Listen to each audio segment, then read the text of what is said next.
It was rolling when the young adventure blogger went to look for hidden channels in the Florida Everglades, but she never came back to land. She looked for 12 months, but couldn't find her.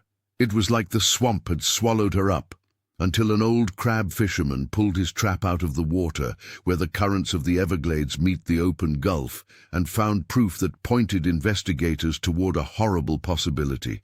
Earl Tompkins had been fishing in these seas off the Gulf Coast of Florida for 37 years. As he hooked the buoy line, his hands moved smoothly from years of practice. The morning sun was so bright that it made the water look like a sheet of crushed gold. The winch groaned to life, pulling the blue crab trap up from 40 feet below. His diesel engine chugged steady. He said in a low voice, "Heavy one today," squinting in the sun. When crab prices were high this season, every pound counted. A good weight generally meant a good catch. With a splash of water, the trap broke the surface, and Earl could see the blue swimmers scuttling inside with their claws raised in vain. But he saw something else, a flash of pink in the browns and blues. When he opened the door and swung the trap over the sorting table, a huge group of crabs jumped out. What the heck? Earl reached over the crabby crabs and took out a phone that was wet inside a pink case. Some algae and barnacles were living on the surface, and a piece of dried kelp was wrapped around one corner. It was clear that it was an iPhone, but the screen was black and blank after being submerged for who knows how long. He turned it over in his rough hand. The phone of a young woman, it looks like. Tourists would sometimes drop these things off boats, and kids would lose them at the beach. The marine growth, on the other hand, showed that this one had been down there for a while. The trap had been out in open water 8 miles from land for 2 weeks. Earl put the phone down and finished cleaning up his catch, but the thing kept coming back to his mind. He was always uncomfortable when he found personal things. The ocean liked to keep secrets until it was ready to share them. Over the years, he had found a lot, like fishing gear, watches and sunglasses. He gave the Coast Guard even a wedding ring one time. Earl had already made up his mind by the time he got to the dock at Goodland Marina. He would take it to the sheriff's office. They should decide what to do with it. An hour later, Earl turned in the phone covered in barnacles at the Westfall evidence counter. He thought it was just another piece of ocean trash. He couldn't have known that the wet device would soon break a year of quiet. When Grant Westfall's phone rang, he was looking at building plans in his home office. The Collier County Sheriff's Office showed up on the caller ID, and he paused to pick up the phone. Police calls that came out of the blue never brought good news. "This is Detective Patricia Chen from the Collier County Sheriff's Office. My name is Mr. Westfall. Are you Kira Westfall's dad?" The plans on Grant's desk became fuzzy, and his throat got tight. "I am her father. Is something going on, Mr. Westfall? We found some things that might belong to your daughter. Are you free this afternoon to come to our office? Real estate. Of what kind is it?" The man named Grant was already standing and reaching for his keys. A professional fisherman found a cell phone. "The serial number fits the one on the device that your daughter registered. I think she hasn't been seen or heard from in about a year." Grant's legs almost gave out. He held onto the edge of his desk. "In fact, she was last seen in the Everglades. You found her phone? Where? I'd rather talk about the specifics in person, Mr. Westfall. May I come in?" "I'm leaving." It seemed like hours were going by on the 20-minute drive to the sheriff's office. Grant's mind was full of options, each one more painful than the last. Kira's cell phone. After a year of no leads, reports, or digital traces, her phone shows up out of the blue. He had shaking hands on the driving wheel. Detective Chen took him to a small meeting room inside the sheriff's office.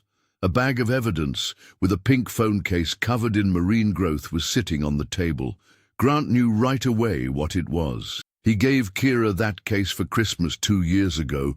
The glittery pink pattern made her laugh, but she used it anyway because her dad chose it. "Does your kid use this phone?" Detective Chen asked in a soft voice.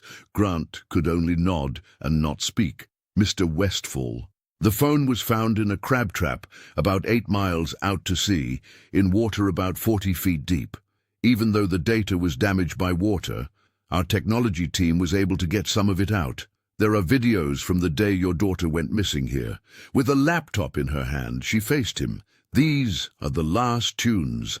I should let you know that they might be hard to watch. Grant saw his daughter's face on the screen. It was living and full of color. As she talked for her video, she was in her kayak, the late afternoon sun shining on her blonde hair. Her voice was excited and clear. Hey, thrill seekers. I'm out here in this amazing remote channel that people at the bait shop told me about.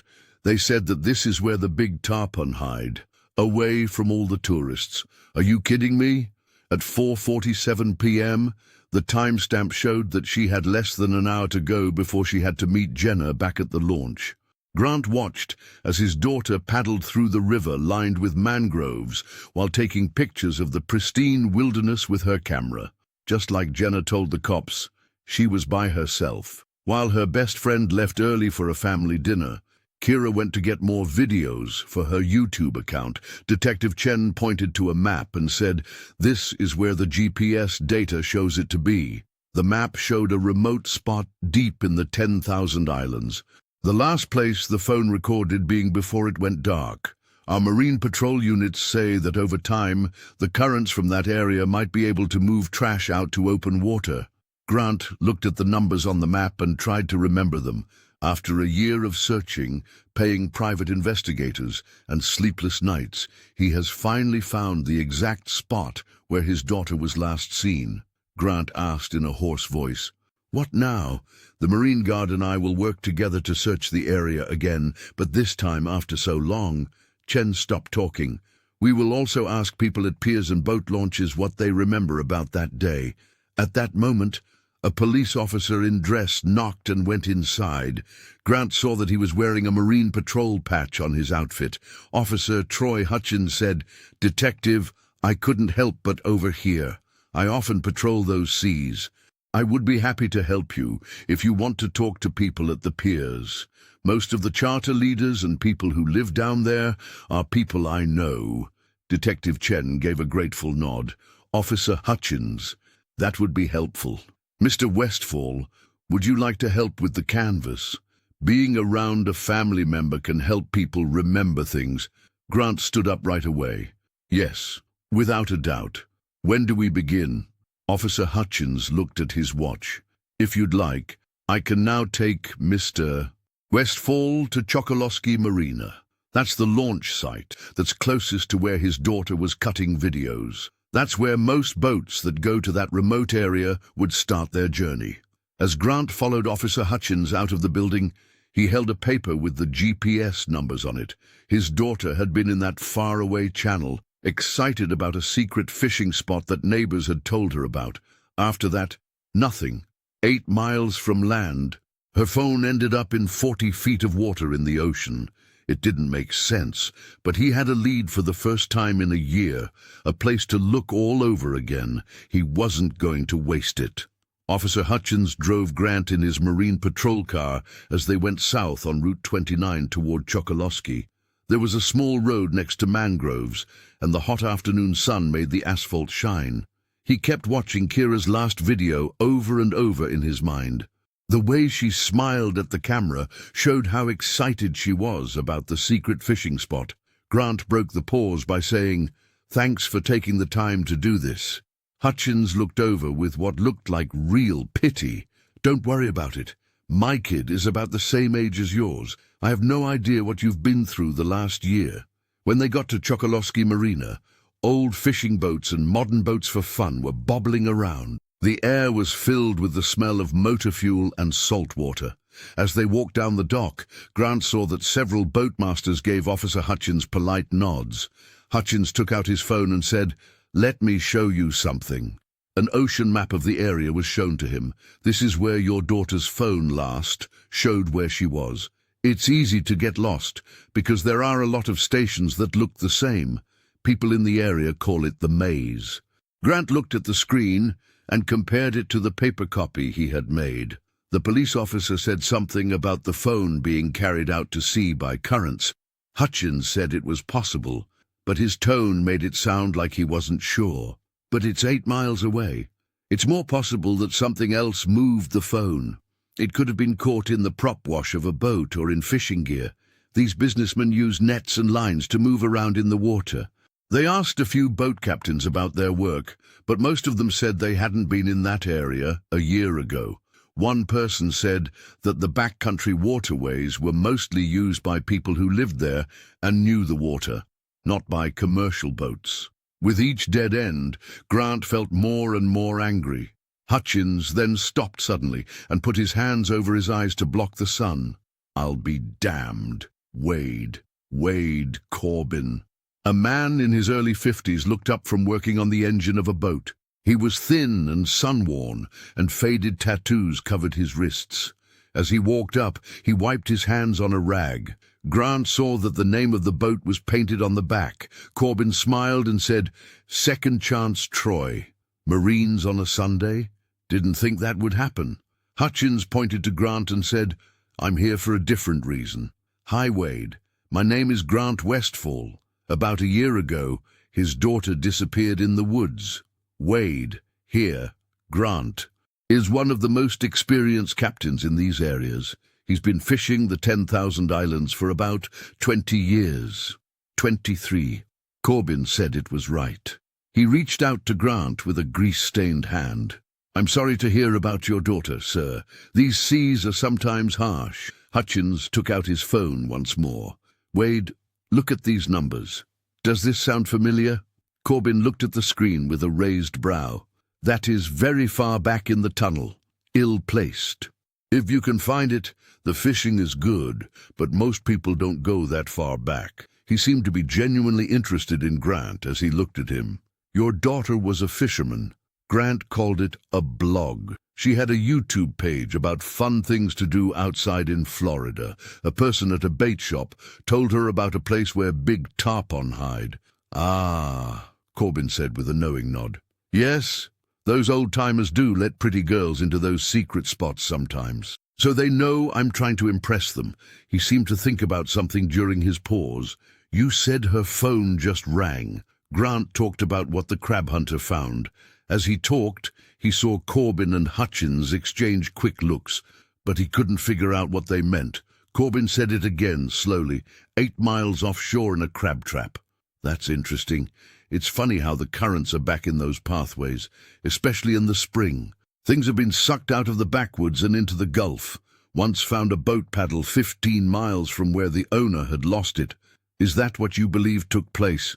Grant was eager to ask. Flows of water pulled the phone out. Corbin just shrugged. "It's the only thing that makes sense, unless you take away the dot." He stopped talking and shook his head. "Unless what?" "Nothing. Just saying what I'm thinking." Corbin looked like he made up his mind. "Pay attention, mister. Westfall, I feel sorry for you. I really do. What about this? I don't have anything planned for tomorrow morning. Could I take you outside? We can go back and find those waters. You could look in some places that the official teams might have missed." Grant's heart jumped. "Would you do that?" "Yes. Those channels are like second skin to me. We might see something that no one else did." Corbin took a quick look at Hutchins. "In other words, if Marine Patrol doesn't mind." "In fact," Hutchins smiled, "that's a great thought. Wade knows that area of water better than our police boats do. He is the only one who can help you figure out what might have happened out there." They agreed to meet the next morning at 7. Corbin wouldn't take any money because he thought it was the least he could do for another dad. As Grant walked back to Hutchins' car, he had mixed feelings of hope and fear. Finally, someone who knew the exact place where Kira had gone missing. Hutchins told Wade, "Good man," as they drove off. "A few times over the years, he's come through for us. He knows things about these waters that aren't on any chart." Grant agreed as he looked in the side mirror and saw that the man seemed to know a lot. "Yes, he is. In case your daughter got into trouble out there, Wade would know what to do. The weather, the way the currents run, and the places where someone could get into trouble." Hutchins stopped when he saw a stop sign. "Just a heads up, though," He may find things you don't want to see after a year. Grant's jaw got tight. It doesn't matter what happened. I need to know. Hutchins gave a slow nod. I get it. Just get ready. Most of the time, the Gulf takes and doesn't give back. It's strange that the phone even came to light. They didn't say a word the rest of the way. Grant looked out at the vast sawgrass grassland and thought about the search he and Captain Corbin would be going on tomorrow. The man seemed truly concerned, and it was clear that he knew a lot about the water. Grant felt like he was making real progress for the first time in months. He was going to call his ex-wife in Colorado, but he changed his mind. She got married again and tried to forget about him. She said that going to therapy once a week had helped her find peace, but Grant couldn't let go until he knew what was going on. The officer gave Hutchins a business card as he dropped him off at his car at the sheriff's office. It has my cell phone number on it. Call me right away if you need anything, or if Wade finds something tomorrow. I'll tell the right people about it. Grant thanked him and went home to get ready for the search the next day.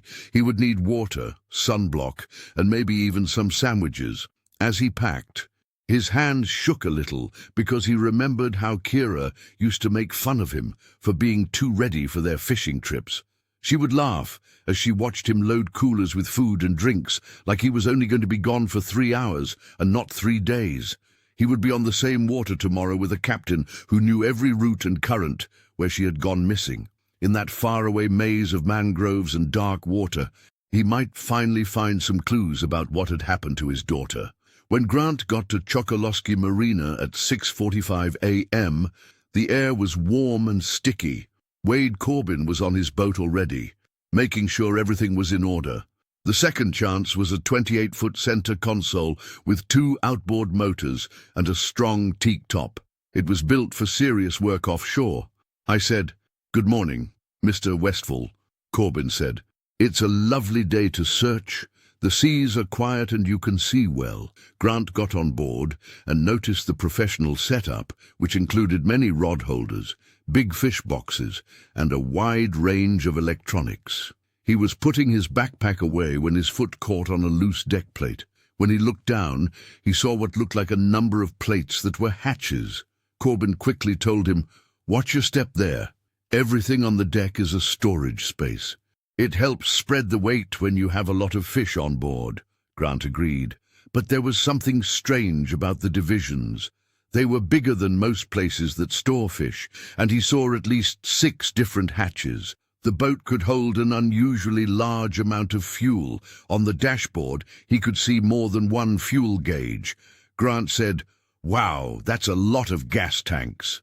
When Corbin turned on the engines, Corbin made it clear that they need it for the big runs. "I'm out for 12 to 14 hours at a time. Don't want to run out of water 20 miles from the shore." There was a cooler in his hand. "Get us some water bottles. It's going to be hot outside."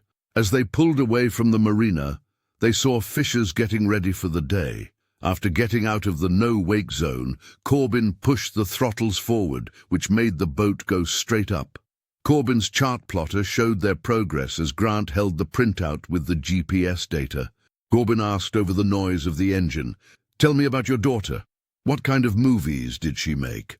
Grant felt a little better as he talked about Kira's channel and how much she loves showing people secret Florida spots.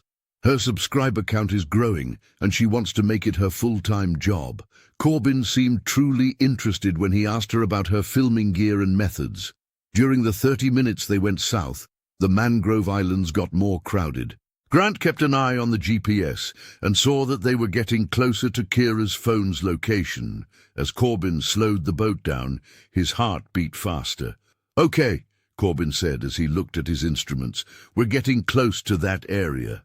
Mr. Westfall, I need to tell you something. This part of the path is not somewhere we can go." I felt sick to my stomach. "Grant, what do you mean? Do you see those marks?" Corbin pointed to some poles in the distance. "You can't go in that whole area. A few months ago, the Marine Patrol made it a manatee safety zone. No boats are allowed. If they catch you in there, they'll give you a big ticket. My kid was there, though. It showed on her GPS. I understand." Corbin looked like he understood. "That was a year ago, though. The rules change. I can get us close, so let's work the edges. Anything in that area would have been pulled out by the currents anyway. Grant was going to argue. But Corbin turned the boat around. They searched the outside of what Corbin said was the closed area for the next 2 hours. Grant looked at the edges of the mangroves through binoculars, and Corbin pointed out patterns in the currents and the flow of the tides. Can you see how the water moves? Corbin pointed out the whirling currents. This is how things that go into the water in those pathways get pulled out. That's most likely how your daughter's phone got into the Gulf. At noon, Corbin told them they needed fuel.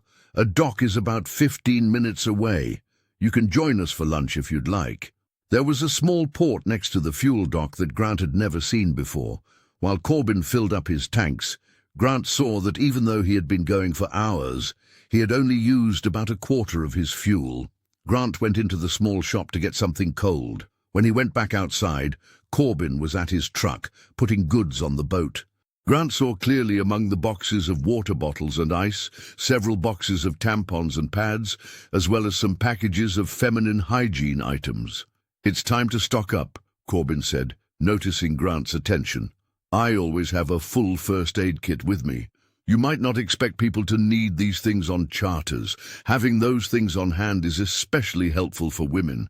A woman I knew last month badly cut her leg on a hook. Those pads work great as patches when you need them." The answer made sense, but it seemed like it had been said before. As Grant helped load the groceries, he felt more uneasy. Someone bought a lot of feminine items for a fishing boat. Grant talked to a dock worker who was washing down the pier while Corbin went inside to pay for gas, afraid to ask, "Do you know Captain Corbin well?" The young man looked around very quickly. "Wade, he comes here pretty often." "Yes, I might book a charter with him because he seems like a good guide." The worker's face changed a little. "Yes, he really knows the water well." His voice dropped. "He does have friends, just so you know, Marines on watch. If you get what I mean. They watch out for him. The people who check on and stop his boat never do so." Corbin came out of the store before Grant could ask anything else. The dock worker quickly put his hose away and avoided making eye contact. Grant's thoughts were all over the place on the way back to Chokoloskee. Some places were hidden and looked too big for fish. Extra space for fuel, a lot of feminine hygiene items, Marine Guard friends who made sure that no one ever looked at his boat. Every little thing could be explained away on its own, but when put together, they made a scary picture. As they walked into the dock, Corbin said, "You're quiet." Grant said, "I'm just thinking about my daughter," which was partly true. "I get it. I really wish we could have gone into that limited area, but I can't risk my captain's license. You get it, right?" Grant did lie, of course. When they got to the dock, Corbin helped Grant get his things together. "I hope this at least put things to rest for you. Figuring out how the currents work, where could her phone have gone? Don't know is sometimes the worst part." With his mind already on the next thing, Grant thanked him for the trip. That story about the closed area didn't make sense. He had not seen any marks or signs that pointed to a manatee zone, and Corbin's reluctance to enter the exact coordinates of where Kira had been shooting seemed like it would be too easy. Grant made a choice as he walked to his car. Tomorrow, he was going to rent a small boat, maybe from a different launch. Tell them he was a tourist who wanted to see the area. He had to see that GPS spot for himself, even if it was off-limits. A text message from Officer Hutchins rang on his phone. "How did the lookup go? Have any luck?" Grant thought for a moment before answering. "Not working." Still, Captain Corbin was very helpful. "Thanks for the suggestion." He didn't say what he thought. Not yet. But as Grant drove home, he couldn't get rid of the feeling that Corbin's friendliness was really covering something else. The man knew those seas very well, and he may have even known the best places to hide someone. Grant didn't get much sleep that night because he kept thinking about the boat trip. He knew what he wanted to do by 5 a.m. He took a drive to Goodland Marina, which was far enough from Chokoloskee for him not to meet Corbin or his friends there. "Good morning," he said to the rental desk worker in a forced casual way. "I'm here from Ohio and want to see some sights in the woods. There might be swimming. Carl, the clerk, looks up from his newspaper every once in a while. Know how to steer a boat? Yes, sir. Had a baseboat in the past. 20 minutes later, Grant was steering a 17-foot boat through the calm water of the morning. He put the GPS data into his phone and used it to find his way deeper into the maze of mangrove channels. In the quiet before dawn, the small motor on the hire boat seemed loud. Grant knew why it was called the maze as he made his way through narrower and narrower pathways. Walls of tangled mangrove roots rising from the dark water made every turn look the same. He would be totally lost in minutes without GPS. The directions led him to a very remote channel that was just wide enough for 2 boats to pass. Grant turned off the engine and let his speed take him forward.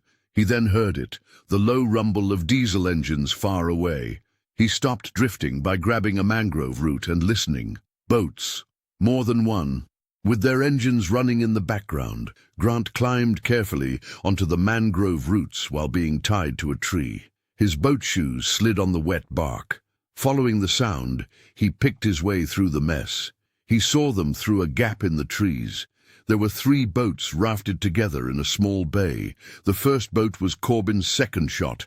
The second was a 25-foot Mako with a blue hull that Grant had never seen before.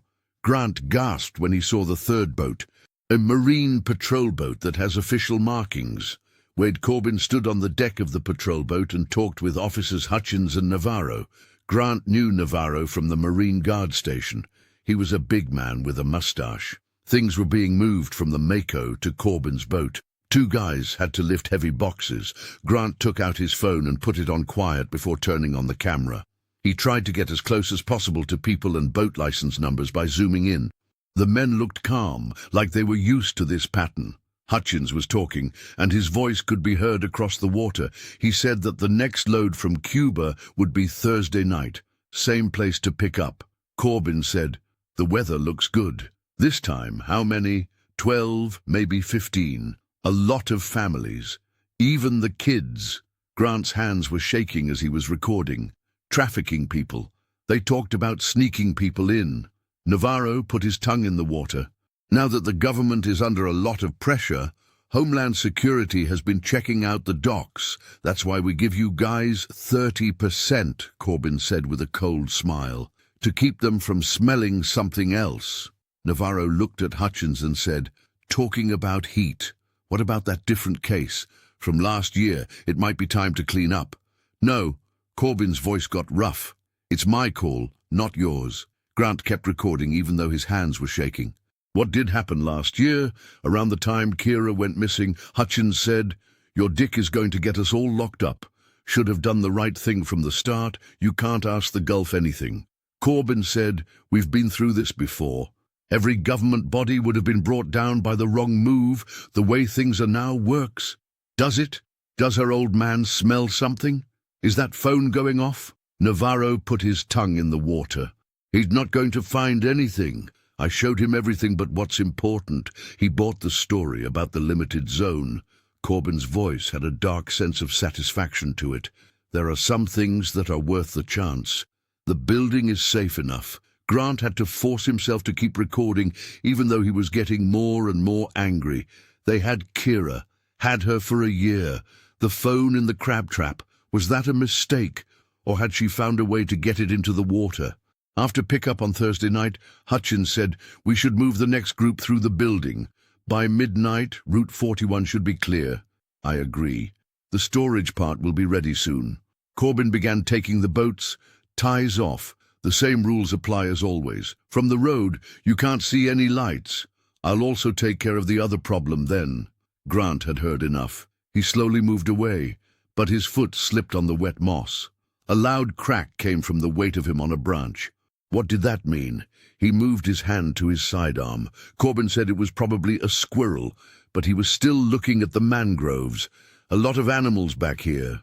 Grant stopped moving and leaned against a thick tree trunk. He was sure they could hear his heart beating so fast. After a very long time, he heard engines starting up. Hutchins said, "I'll look into it. You two leave. We don't want to stay here for too long."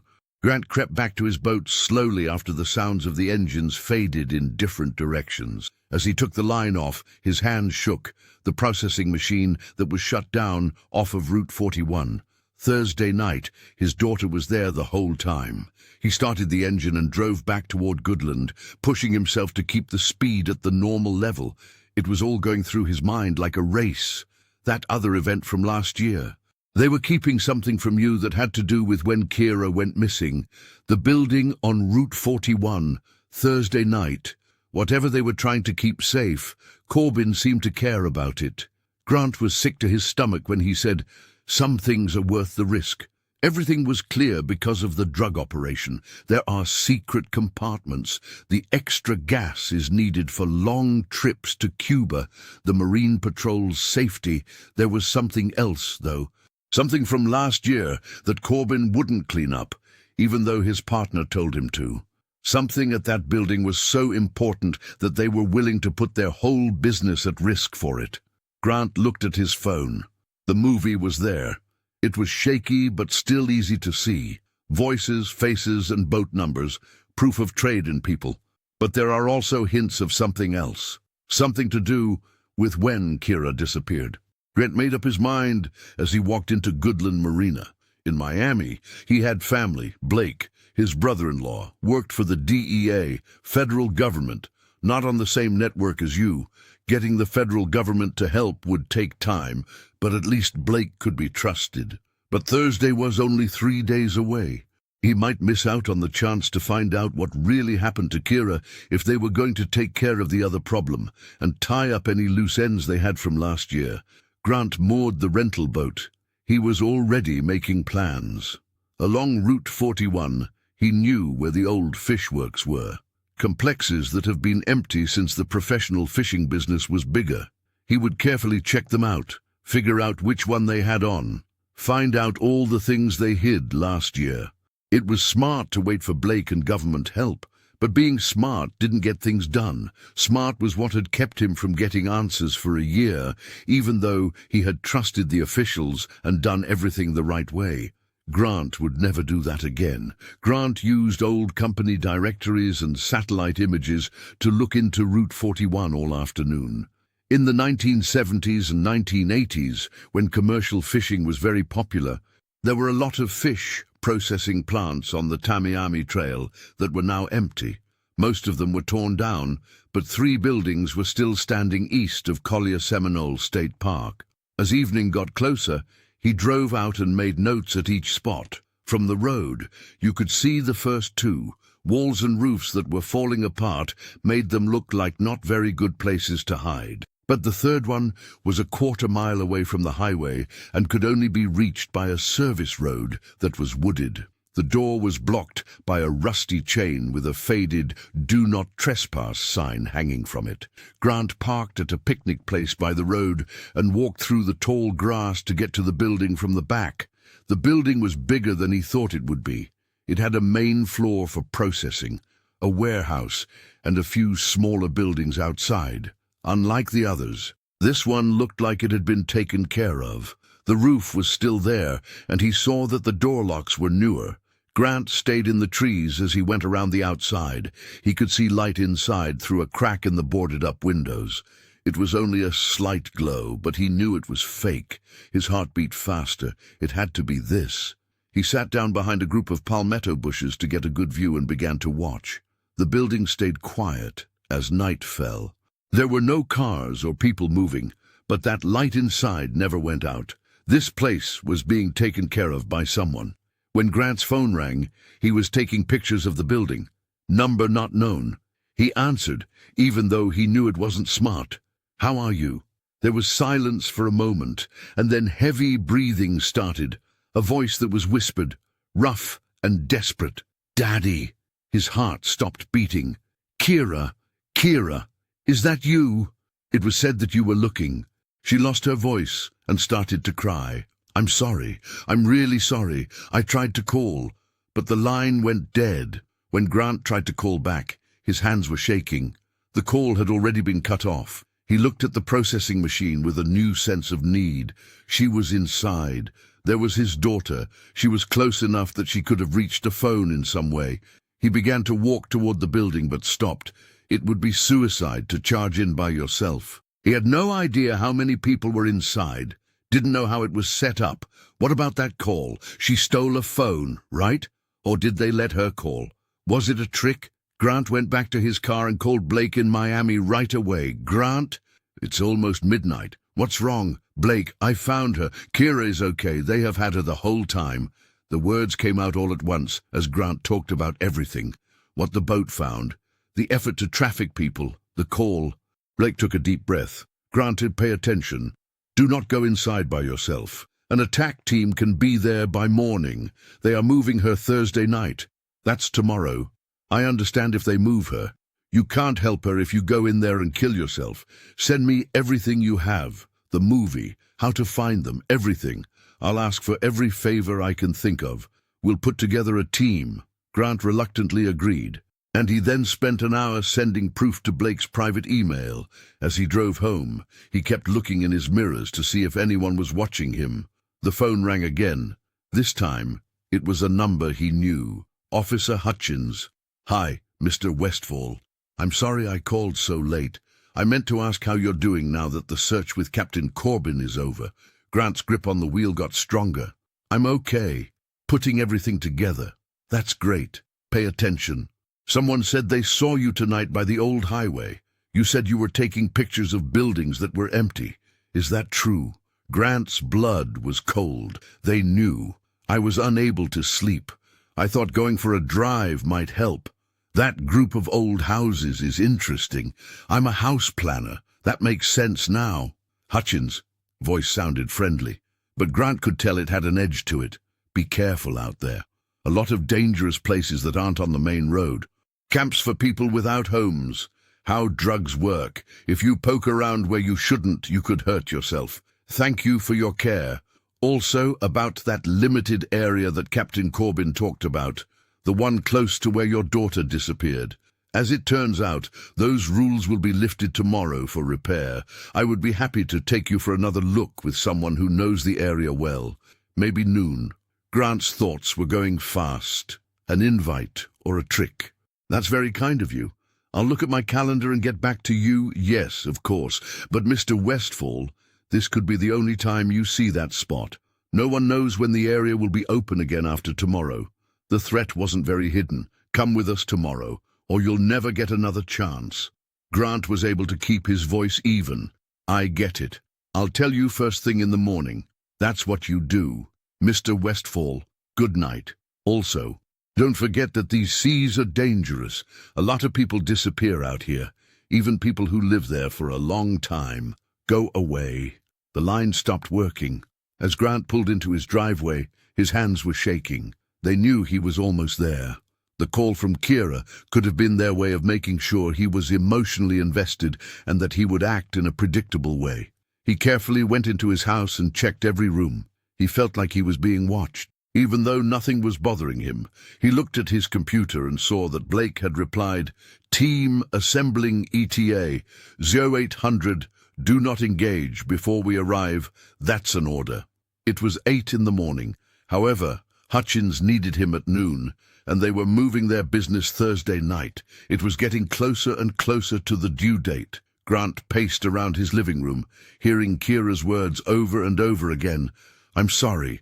I'm really sorry. Why did she need to say sorry? What did they make her do? He checked the time. 2 a.m. It would be 6 hours before Blake's team got there. He could wait, need to wait. It was a smart move. He then thought about Kira, who was in that facility and knew that her dad was looking for her. Would they punish her for calling that number? Would Corbin go see her tonight, mad about all the attention? That hunting knife was given to Grant by his father many years ago. Grant went to his closet and took it out. He had never been mean and had never been in a real fight. But for Kira, he changed into anything he needed to be. 6 hours. Blake would have 6 hours. He wouldn't be sure if they were guilty if he saw them move her or heard her scream before that. With the knife heavy in his lap, he sat by the window and watched the street. It was being planned by guys somewhere to move his daughter and never see her again. He didn't want to do it. Not again. Grant watched the clock slowly move towards 6 a.m., every minute for what seemed like decades. Blake had texted updates all night long. Team put together, gear loaded, and on the way from Miami. There are only 2 hours left. Then his phone rang. A video message from a number that you don't know. The picture that came up made his blood freeze. Kira was taken in a room that looked like it was made of concrete. Her face looked thin, her hair was tangled, and you could see bruises on her arms. Brand new bruises. She had to look at the camera because someone grabbed her shoulder. She had wide eyes from fear. The text that went with it said, "Every hour you delay costs her. Come by yourself now, or we'll move." It took Grant a moment of reason to get out of his car. It took too long. 2 hours. They were making her feel bad because he was looking into things. His daughter was in more pain with each second he waited. He called Blake's number as he drove toward the processing plant. To voicemail right away. Grant quickly typed out a message with the address and then threw the phone away. He had to hurry. The service road that led to the building wasn't being watched. Grant stopped behind a group of Brazilian pepper trees and walked up to them. As dawn broke, long shadows fell across the parking lot, which was in bad shape. There were no cars or trucks visible, but fresh tire marks were in the dirt. He went around to a loading dock where a metal door was slightly open. His heart was beating fast as he slid inside. It smelled like rot and something worse, waste and fear of people. The main floor of the factory was a huge cave full of rusty machines and concrete. Temporary walls had been put up to make the room smaller. Grant heard sounds in a different part of the building and walked toward them with his knife drawn. He caught a glimpse of the warehouse area through an opening. The floors were made of mattresses. Chains and shackles were attached to support piers with bolts. It wasn't just a way station. It was a place to hold people. How many people did they keep here? He turned because of a sound. Soft crying could be heard from behind a steel door that said, "Cooler storage." Grant pulled on the handle. Locked. But the crying got worse. "Kira." He spoke quietly. The crying stopped. And then it was hard to hear. "Daddy." As Grant looked at the lock, his hands shook. A strong padlock that was too heavy for his knife. He quickly searched for something to break it with. Okay, right on time." When Grant turned around, he saw Wade Corbin standing 10 feet away with a gun in his hand. It looked like this was just another morning at work for the captain. He was clean and calm. "Troy and I bet that you would either wait for backup or charge in. I got it." Corbin gave a cold smile. "Fathers are always the same," Grant said. "Let her go." And he gripped his knife tighter. "The FBI knows everything. They're on their way." "Do you think so? Then I think we should move quickly." Corbin waved the gun around. "Put down the knife. Bring it over here." After he thought about it, Grant agreed. The blade moved back and forth on the ground. Corbin continued his chat, saying that Kira's phone going off was a bad thing. After we caught her, she was able to hide it for 3 days. Sneaky little thing. I thought she'd dropped it in the water when we first disagreed. I was shocked when Earl found it in his trap. You evil person. She is only a young woman. She went to the wrong place at the wrong time. Aimed that camera right at us while we were being transferred $50,000 worth of goods. She almost cost me. Corbin's face got darker. But I will say that keeping her was important to me. Your kid is brave. Always fights. Corbin pulled out a gun as Grant charged at him. "Oh yeah, you'd like to see her again. Don't move." Hutchins and Navarro came in through a different opening, leaving behind a trail of footsteps. Both of them were wearing uniforms and had their service guns drawn. Corbin told her, "Take your time." Hutchins said, "Had to make sure he came by himself." He looked at Grant with a sad face. "You should have taken my offer at noon. It would have been cleaner." Navarro told them to stop talking. They both need to be moved. The boat is ready at the side dock. Both of them. Grant felt sick to his stomach. Corbin told them they couldn't leave witnesses. "Do not worry. Your kid will be with you. A short get-together before the Gulf takes both of you. Sad boating accident. In his desperate search for his missing daughter, a father takes chances, floats away in the storm. Grant badly said, "There's no storm. It will be by tonight." The tropical storm is growing. Great cover. Zip ties were made by Hutchins. Put your hands behind your back. Please do not make this harder. Grant had no choice. Navarro opened the cooler door while Hutchins tied his hands together. Grant couldn't stand the smell that came out. Human waste. Getting sick. Sadness. Corbin told them to bring her out. After going inside, Navarro came back with a figure that barely looked like a person. Grant almost didn't know that that was his daughter. She had lost about 40 pounds. Her clothes were dirty rags. The cuts on her arms and legs were infected. She was leaning heavily on Navarro and could hardly stand. When she saw Grant, though, her eyes filled with a mix of hope and pain. "I'm sorry, Dad," she spoke softly. "I tried to be careful. I didn't want them to see me filming. You're not to blame, kid. It's not your fault at all. Corbin said it was touching. Get them on the boat. They will be moved past the shelf. Now they have the right weight." They were led through the warehouse area. Grant saw at least 20 mattresses, some of which still had personal things lying around on them. A doll for kids, clothes for women. So many lives were lost because of these guys. "How many?" Grant asked. "How many people have you used this place to work with? Does it matter?" Hutchins said, "Getting and giving. Many Cubans pay $30,000 to come here. We offer the service. It usually goes well. Until writers get in the way," Navarro said. "They found a secret dock with a go-fast boat waiting for them. This boat was made to go fast and keep its cover." As they dragged Grant on board, he saw something that made him feel better. He had put his phone in his pocket and forgotten about it. It was still recording. The video Blake asked for, but Hutchins lost hope when he saw the bulge. Look in his pockets. The hunter found the phone and held it up. He was taking notes. Jesus, Wade, he might have sent it. Corbin said, "Calm down," and he took the device. "It doesn't work out here. We'll get rid of it with them." They pushed Grant into the small cabin on the boat, where Kira was already huddled. She pressed against him right away and was shaking. Grant said, "I'm here. I'm now here." He watched Corbin start the engines from the window in the cabin. Lines were cast off by Hutchins and Navarro. They'd be in open water in no time. No one saw it. Nothing to show.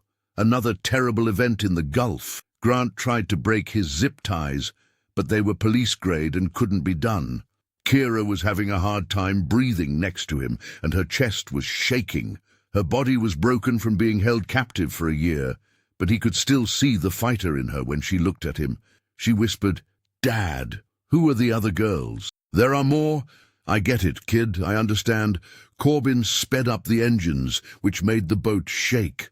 They were going. Blake's team, Grant's last chance, wasn't coming for at least an hour. By that time, he and Kira would live on the ocean bottom, where they would be so heavy that not even crabs would be able to find them. As they made their way to open water, the go-fast boat cut through the morning chop. Grant could tell that the level of the water changed below them. The continental shelf was falling away into the deep Gulf. Corbin was at the wheel, and Hutchins was studying a GPS next to him. He saw them through the salty window in the cabin. Hutchins called over the noise of the engine, "Half an hour more to the drop zone." Navarro walked in through the doorway of the house to check on his prisoners. Grant saw that the officer's holster wasn't closed all the way, and that his hand was on his service weapon. These guys had done this before. They knew what to do. He could feel Kira's breathing getting harder next to him. He could feel her fever coming from her skin as she leaned against his shoulder. The diseases she got in that hellhole were getting stronger. Grant told the baby, "Stay with me." She said, "I tried to get away. I got caught so many times. The chains, the space." She was scared. Wade came every few days. He said I was his prize for the risks he took. Grant was very angry, but he pushed it down. Getting angry wouldn't help them. He had to think about it. The boat slowed down. Grant could see nothing but empty water out the window. It looked like the perfect place for bodies to disappear. "Okay, bring them up," Corbin told them. Navarro picked up Grant and then grabbed Kira hard. When she cried out in pain, Grant knew he had to protect her, even though his hands were tied. "Do not touch her. She can hardly stand." Navarro gave him a casual backhand.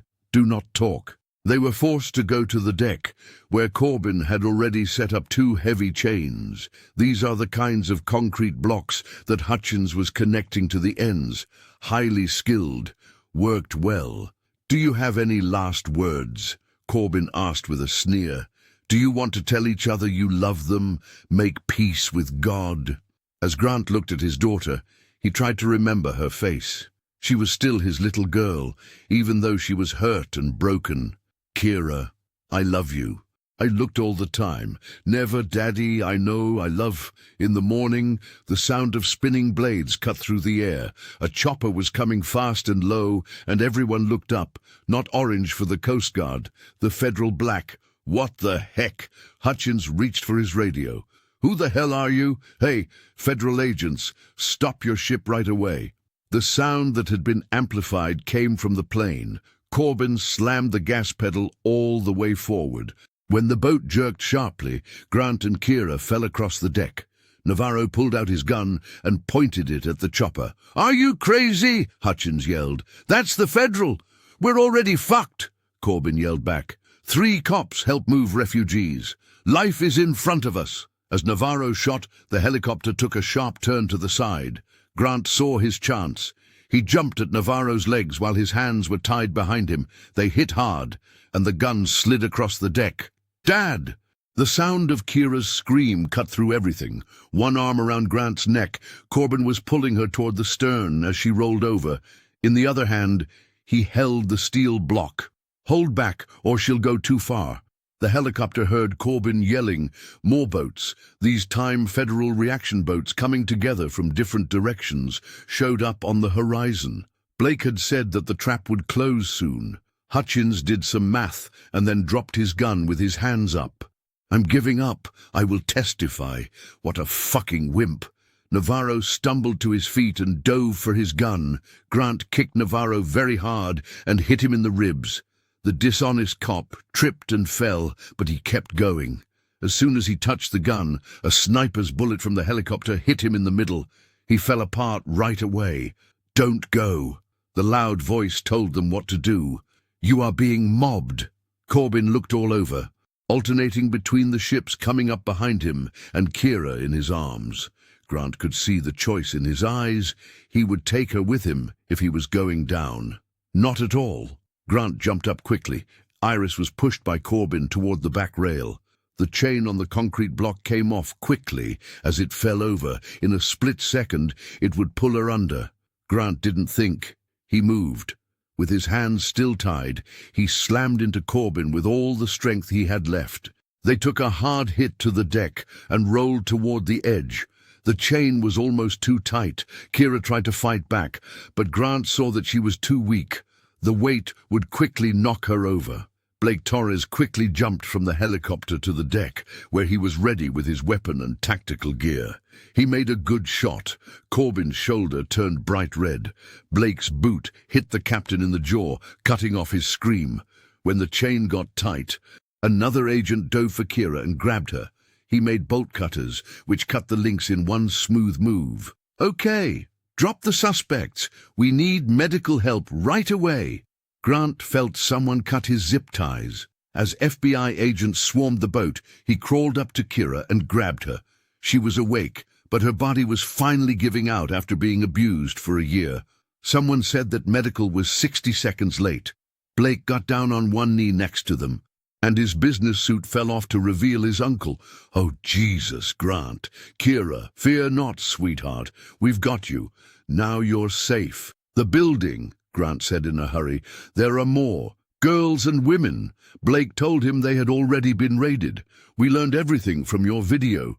12 refugees were saved, and all of them are still living. The network as a whole is going down." A medical helicopter roared overhead as it got ready to drop a basket. Grant squeezed Kira even more and could feel her beating on his chest. Not strong, but steady. "Still alive, Daddy?" Her voice was almost whisper-like. "I'm here, kid. I'm here. The bad dreams. They said that no one was looking any longer. I did not stop. Not for today." Hutchins was being held by the FBI and had already told them everything they needed to know. As doctors worked on Corbin's shoulder, he writhed on the deck. His rule of terror was finally over. The person who had Grant's daughter as a toy would never touch her again. As the medical staff got Kira ready to be taken to the hospital, she grabbed Grant's hand with an incredibly strong grip. She begged, remembering herself as a little girl who was scared of the dark. "Don't leave me," Grant said. "Never again. I follow you wherever you go." They were all lifted together by the rescue basket to the medical plane. Below, there were a lot of FBI agents on the go-fast boat. The evidence teams were already writing down everything. More helicopters came together on the beach in the distance. The plant for handling, the harbor, every place from Grant's desperate investigation was being searched at the same time. Blake had called together an army. Grant looked down at the boat where he almost lost everything as they rose into the morning sky. It was like a monument to what almost was.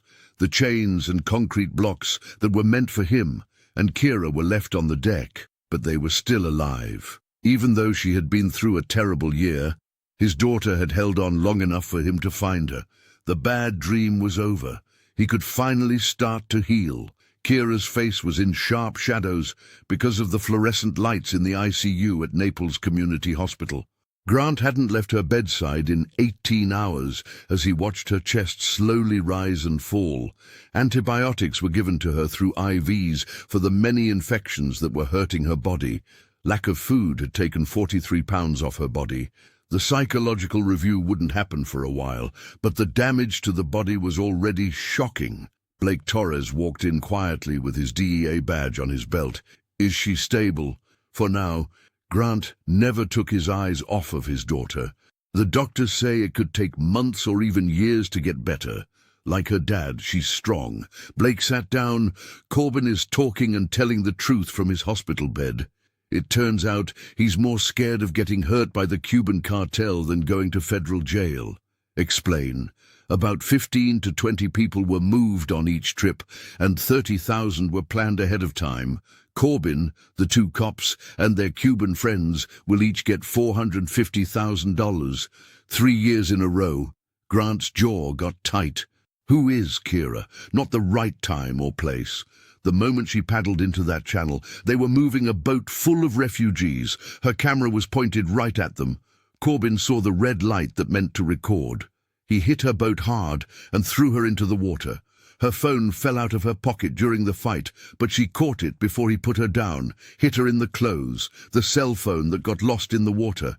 Blake said yes. For 3 days, she hid it. But after shooting all day, the battery was almost dead. It died just hours after she caught it. There's no way to ask for help. She still hid the dead phone because she thought it might still be useful in some way. When they moved her to a safer room on the 3rd day, she knew it was now or never. During the move, they were able to throw it into a drainage canal behind the building, track the GPS data from her last videos. She probably did this in the hopes that someone would find it soon. A flowing creek was linked to the canal. Over the months, the phone was washed out to sea. Grant looked at his brother-in-law for the first time. It was just by chance that the fisherman found it. It was only 1 in a million, but it was enough. Blake's face got darker. Corbin said he kept her for his own reasons. He told them that killing her would make the government too hot, but that was just an excuse. The sick jerk had been hitting her all the time. Corbin was the link to Cuba, so Hutchins and Navarro knew but didn't say anything. Both men turned when they heard a soft sound coming from the bed. Kira's eyes were open, but she couldn't focus because of the painkillers she was taking. "Dad," Grant was careful to hold her hand. "I'm here, sweetheart. You're okay. You are in the hospital." "Who are they?" "The girls and women." Blake told her they were all safe, each and every one. "Now they're safe. The tears came out of Kira's eyes.